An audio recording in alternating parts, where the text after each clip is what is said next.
هاي جايز، من هلأ وبالرايح ما بقى بدنا نشتري كاتشب جاهز، نحنا بدنا نساويه. تعالوا لقلكن كيف ولا أسهل.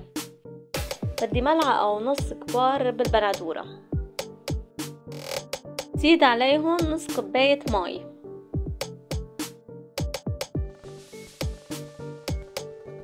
بخلطهم كتير منيح.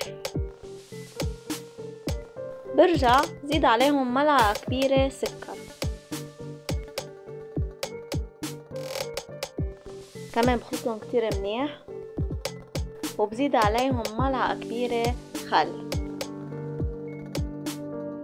وهون بدي زيد نتفة بودرة البصل ونتفة ملح، يعني ربع ملعقة صغيرة.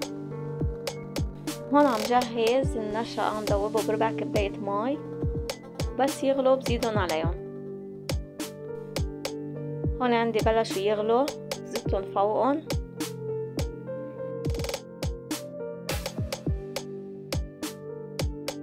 وبضل حركهم هيك مدة 5 دقايق وبطفي تحته.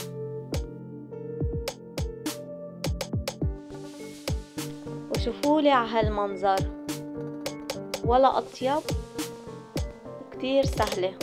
صحتين.